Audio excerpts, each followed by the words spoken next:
ꯑꯍꯥꯟꯕꯃꯛꯇꯗ ꯑꯩꯅ ꯏꯔꯝꯗꯝ ꯁꯅꯥꯂꯩꯕꯥꯛ ꯀꯪꯂꯩꯄꯥꯛ ꯃꯅꯤꯄꯨꯔꯁꯤꯗ ꯂꯩꯕꯤꯔꯤꯕ ꯂꯣꯜ ꯃꯌꯦꯛꯄꯨ ꯅꯨꯡꯁꯤꯖꯕ ꯑꯍꯜ ꯂꯃꯟ ꯃꯔꯨꯞ ꯃꯄꯥꯡ ꯁꯥꯇ꯭ꯔ ꯁꯥꯇ꯭ꯔꯤ ꯈ꯭ꯋꯥꯏ ꯈꯨꯗꯤꯡꯃꯛꯄꯨ ꯏꯀꯥꯏ ꯈꯨꯝꯅꯕ ꯎꯠꯆꯔꯤ ꯑꯃꯗꯤ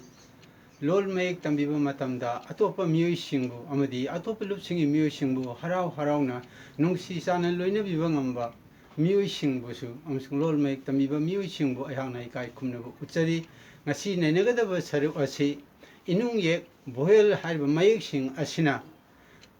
ꯃꯃꯥꯡꯗ ꯂꯩꯕꯒꯤ ꯃꯍꯨꯠꯇ ꯋꯥꯍꯩ ꯑꯃꯒꯤ ꯃꯔꯛꯇ ꯅꯠꯇ꯭ꯔꯒ ꯑꯔꯣꯏꯕꯗ ꯂꯩꯔꯛꯄ ꯃꯇꯝꯗ ꯃꯁꯛ ꯍꯣꯡꯕꯒꯤ ꯃꯇꯥꯡꯗ ꯅꯩꯅꯖꯒꯗꯕꯅꯤ ꯆꯦꯅꯦꯜ ꯑꯁꯤꯒꯤ ꯃꯃꯤꯡꯅ ꯃꯅꯤꯄꯨꯔ ꯂꯦꯡꯒ꯭ꯋꯦꯖ ꯐꯤꯆꯔ ꯑꯩꯍꯥꯛꯀꯤ ꯏꯃꯤꯡꯅ ꯉꯥꯡꯈꯝ ꯄ꯭ꯔꯦꯃꯦꯁꯣꯔ ꯑꯗꯨꯗꯤ ꯉꯁꯤ ꯅꯩꯅꯖꯒꯗꯕꯁꯤ ꯍꯥꯟꯅꯒꯤ ꯃꯈꯥ ꯇꯥꯔꯛꯄꯅꯤ ꯍꯥꯟꯅ ꯅꯩꯅꯈꯤꯕ ꯑꯗꯨꯗꯤ ꯏꯅꯨꯡꯌꯦ ꯚꯣꯌꯦꯜꯁꯤꯡꯅ ꯆꯩꯇꯞ ꯁꯦꯀꯦꯟꯗꯔꯤ ꯁꯤꯝꯕꯣꯜ ꯑꯣꯏꯅ ꯁꯤꯖꯤꯟꯅꯕꯗ ꯃꯁꯛ ꯍꯣꯡꯂꯛꯄꯒꯤ ꯃꯇꯥꯡ ꯑꯗꯨꯅꯤ ꯑꯗꯨꯗꯤ ꯑꯩ ꯍꯧꯖꯤꯛ ꯃꯊꯪ ꯅꯩꯅꯖꯔꯛꯂꯒꯦ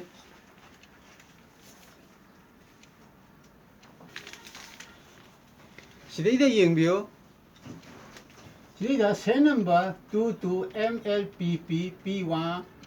P1722 Part 3니 ꯅꯩꯅꯈꯤꯕ ꯃꯈꯥ ꯇꯥꯔꯛꯄꯗꯤ 192 MLPP P16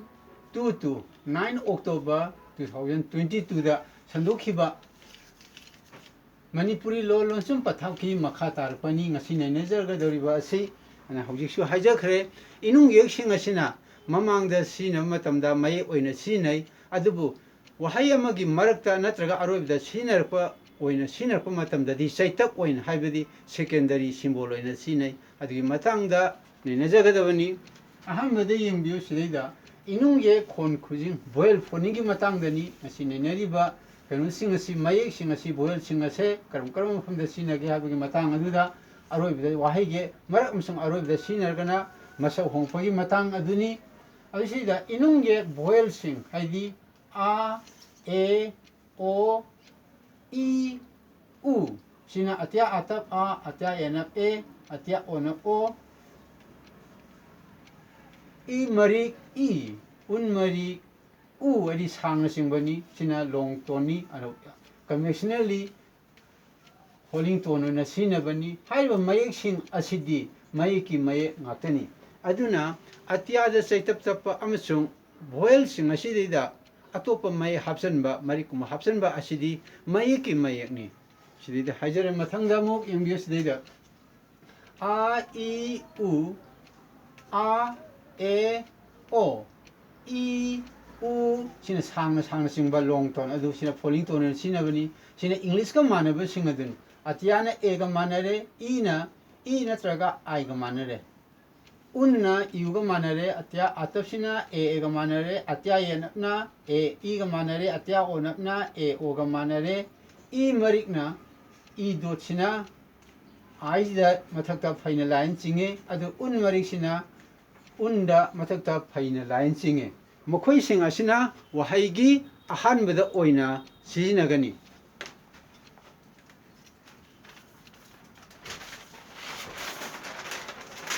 ꯃꯈꯥ ꯇꯥꯔꯛꯄ ꯑꯃꯨꯛ ꯍꯥꯏꯖꯔꯛꯀꯦ ꯃꯊꯛꯇ ꯄꯤꯔꯤꯕ ꯏꯅꯨꯡ ꯌꯦꯛ ꯍꯥꯏꯗꯤ ꯚꯣꯌꯦꯜꯁꯤꯡ ꯑꯁꯦ ꯑꯁꯤꯗꯤ ꯃꯌꯦꯛ ꯑꯜꯐꯥꯕꯦꯠ ꯑꯣꯏꯅ ꯁꯤꯖꯤꯟꯅꯕꯗ ꯋꯥꯍꯩꯒꯤ ꯑꯍꯧꯕꯗ ꯁꯤꯖꯤꯟꯅꯩ ꯑꯗꯨꯅ ꯍꯥꯏꯔꯤꯕꯁꯤꯡ ꯑꯁꯤꯗꯤ ꯑꯩꯅ ꯍꯧꯖꯤꯛ ꯍꯥꯏꯖꯈꯤꯕ ꯑꯜꯐꯥꯕꯦꯠ ꯑꯁꯤꯗꯤ ꯚꯣꯌꯦꯜ ꯑꯜꯐꯥꯕꯦꯠ ꯑꯁꯤꯗꯤ ꯋꯥꯍꯩꯒꯤ ꯑꯍꯧꯕꯗ ꯑꯣꯏꯅ ꯁꯤꯖꯤꯟꯅꯒꯅꯤ ꯑꯗꯨ ꯃꯊꯪꯗ ꯋꯥꯍꯩꯁꯤꯡꯒꯤ ꯃꯔꯛꯇ ꯁꯤꯖꯤꯟꯅꯕꯗꯗꯤ ꯑꯇ꯭ꯌ ꯅꯠꯇꯅ ꯑꯇꯩꯗꯤ ꯃꯁꯛ ꯍꯣꯡꯏ ꯍꯥꯏꯗꯤ ꯑꯇ꯭ꯌꯁꯤꯗꯤ ꯃꯁꯛ ꯍꯣꯡꯉꯣꯏ ꯋꯥꯍꯩꯒꯤ ꯃꯔꯛꯇ ꯁꯤꯖꯤꯟꯅꯕꯗ ꯑꯗꯨꯒ ꯑꯇꯩ ꯂꯦꯝꯍꯧꯔꯤꯕ ꯃꯌꯦꯛꯁꯤꯡ ꯑꯁꯤꯗꯤ ꯏ ꯎꯟ ꯑ ꯑꯦ ꯑꯣ ꯏ ꯎ ꯍꯥꯏꯔꯤꯕ ꯃꯌꯦꯛꯁꯤꯡ ꯑꯁꯤꯗꯤ ꯋꯥꯍꯩꯒꯤ ꯑꯔꯣꯏꯕꯗ ꯅꯠꯇ꯭ꯔꯒ ꯃꯔꯛꯇ ꯁꯤꯖꯤꯟꯅꯕ ꯃꯇꯝꯗ ꯃꯁꯛ ꯍꯣꯡꯉꯛꯀꯅꯦꯕ ꯑꯗꯨ ꯃꯁꯛ ꯍꯣꯡꯂꯕ ꯃꯌꯦꯛꯁꯤꯡ ꯑꯁꯤꯕꯨ ꯆꯩꯇꯞ ꯃꯌꯦꯛ ꯁꯦꯀꯦꯟꯗꯔꯤ ꯁꯤꯝꯕꯣꯜ ꯀꯧꯏ ꯑꯗꯨꯅ ꯚꯣꯌꯦꯜꯁꯤꯡ ꯑꯁꯤꯅ ꯋꯥꯍꯩꯒꯤ ꯃꯔꯛꯇ ꯅꯠꯇ꯭ꯔꯒ ꯑꯔꯣꯏꯕꯗ ꯁꯤꯖꯤꯟꯅꯔꯛꯄ ꯃꯇꯝꯗ ꯃꯣꯏꯁꯤ ꯃꯁꯛ ꯍꯣꯡꯉꯦꯕ ꯑꯁꯤꯒꯨꯝꯕ ꯃꯁꯛ ꯍꯣꯡꯂꯕ ꯚꯣꯌꯦꯜꯁꯤꯡ ꯑꯁꯦ ꯃꯁꯤꯕꯨ ꯏꯪꯂꯤꯁꯇ ꯀꯔꯤ ꯀꯧꯏ ꯍꯥꯏꯕꯗ ꯁꯦꯀꯦꯟꯗꯔꯤ ꯁꯤꯝꯕꯣꯜ ꯀꯧꯏ if the vowels are changed their figure their alphabet when they use between or at the end of the words they are called secondary symbol or in Mitai Mayek Chaitab. ꯃꯊꯪꯗ ꯁꯤꯗꯩꯗ ꯌꯦꯡꯕꯤꯌꯨ ꯑꯗꯨꯗꯤ ꯑꯃꯨꯛꯇꯪ ꯅꯤꯡꯁꯤꯡꯖꯔꯝꯒꯦ ꯆꯩꯇꯞꯁꯤꯡ ꯑꯁꯦ ꯀꯔꯤ ꯀꯔꯤꯅꯣ ꯍꯥꯏꯕꯁꯦ ꯍꯥꯟꯅ ꯍꯥꯏꯖꯈ꯭ꯔꯦ ꯑꯈꯪꯕꯁꯤꯡꯅ ꯀꯥꯟꯊꯣꯛꯄꯤꯔꯒꯁꯨ ꯀꯩꯁꯨ ꯀꯥꯏꯗꯦ ꯁꯨꯝ ꯅꯤꯡꯁꯤꯡꯖꯕ ꯑꯣꯏꯅ ꯍꯥꯏꯖꯒꯦ ꯇꯧꯕꯅꯤ sina atyan sida atapna ega manare inapna iga manare unapna iuga manare yenapna iga manare sina karna pagadege habuduni atap inap unap yetnap sina sainap otnap sainapna I aiga manare otnap na oga manare saunapna o iuga manare nungna enjiga manare sina pabagi mongdani si pabase sainap otnap saunap nung adana makhoi sing asi sidida loine atya atap atya inap atya mari un mari ata enap atya onap sina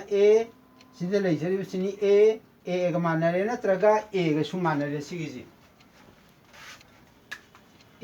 natraga da mathakta phaina line singaga aduga jina aiga manare ada marik sina da mathakta phaina line ama singaga manare adi mathangda amu un haisina iuga manare un da mari hapaga na iu da mathakta bar singba manare da yen hapaga ga manare atyada onab hapaga ga ga manare sumai tawdana aikona phabgi mawong ase mathakta leiribasiga makhada leiribasiga tabular form anini sidaida ucharibasi tabular form hanbagi sina mathaki jina chaitap yaudaba boil singni makhagi singsina atopa symbol hapaba boil singni aduga masina atya ngakta hana thangnare atya atap I mari un mari o sumai tawdana aina khoina hainajabgi matungina phaningba mawong amada phaba yai adudi hauji atya da tongan ba chaitap sing ta laga khonthok mayam ma thoe aduga hauji wahaigi marak amsung aroibada sinaba matamdadi makhoi sing ase saktam hongi haibase mathangda example oina amu hajarage mathang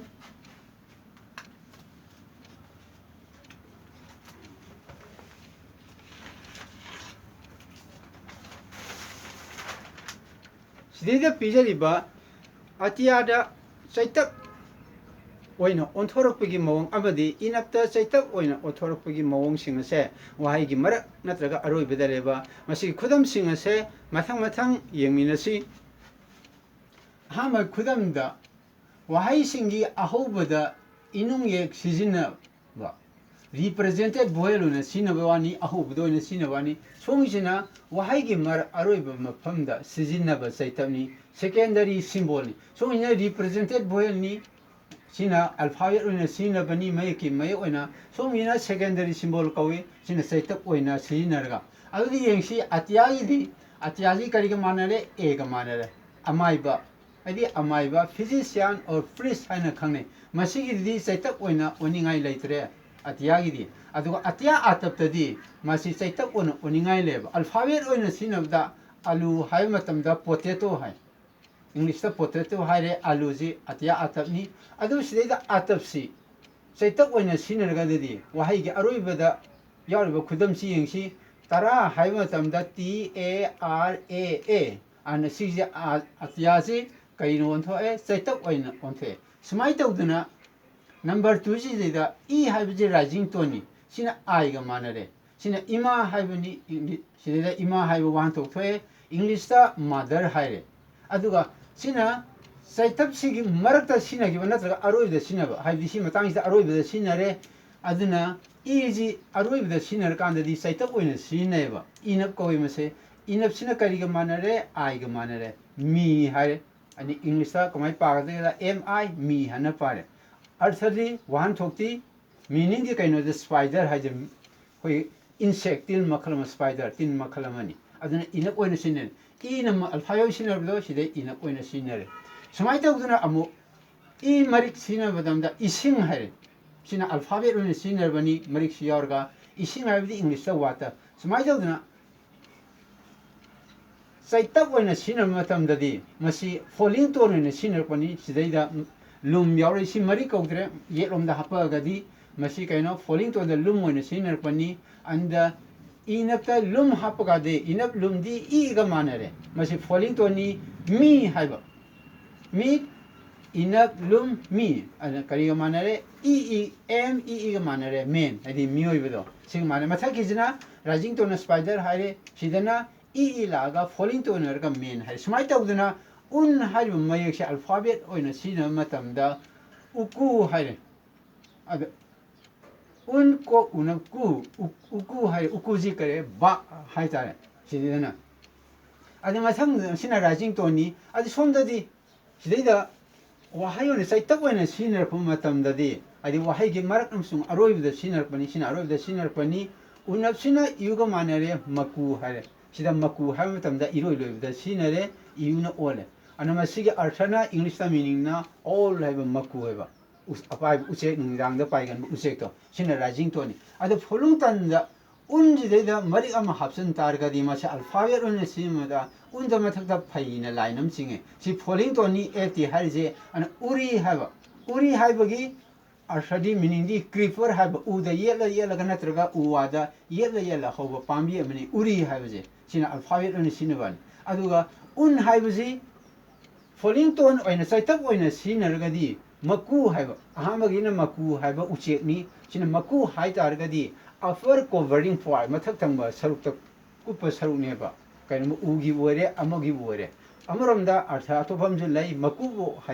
haibadi father in law haiba sumai tawduna saitak oina sinar ko matamdadi maji mawong jinga ji hongeba masibuni secondary symbol side hairi je masak hong pajina se unji de masak hong pa una oina aduga lum hapsa laije sumai tawduna ena haiba matam jida ena si e gi manare si kano ekna ba haibadi enemy haire adu sida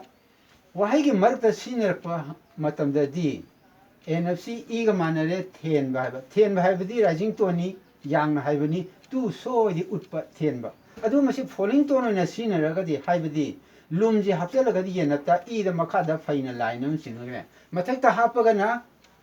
sang no long phong oi ba mathak ta hapaga na long to ne makha dor ga na falling to or ko makha da hapaije ana sidida theng ba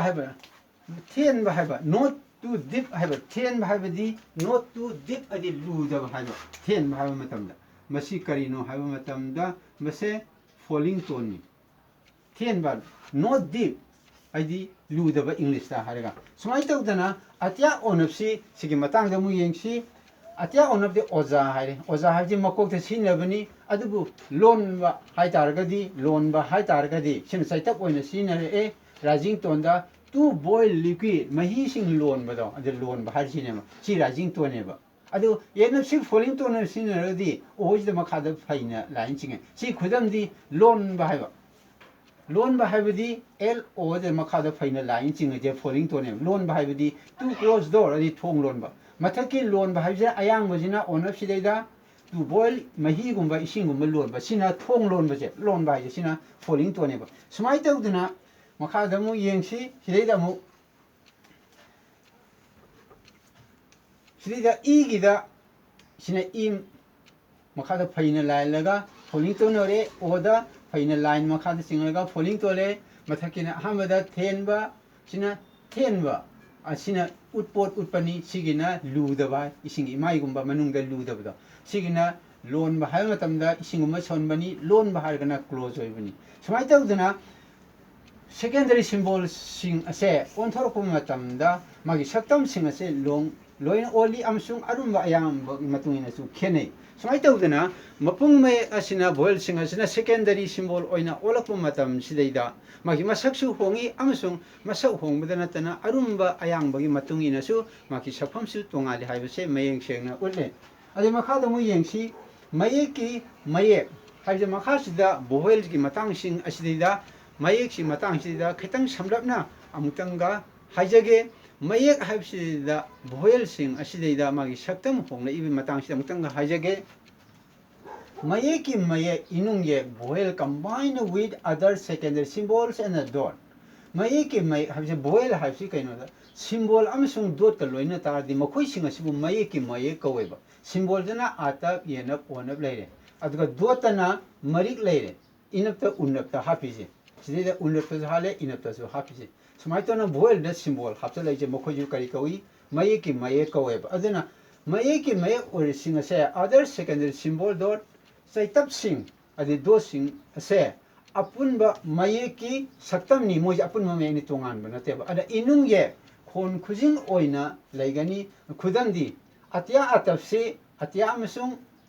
अतपने तोंगान खाइदो ओय अत्या येनुसु तोंगान खाइदो अत्या ओनुसु तोंगान खाइदो ओय इनपसु मरिक से तोंगान खाइदो उनपसु मरिक से तोंगान खाइदो ओय अजुना अत्या अतपने ए अत्या annum ए अत्या ओनबने ओ मखोय सिंगसु करी कवी मये की मये कवेबा अदुना मतांग सिदैदा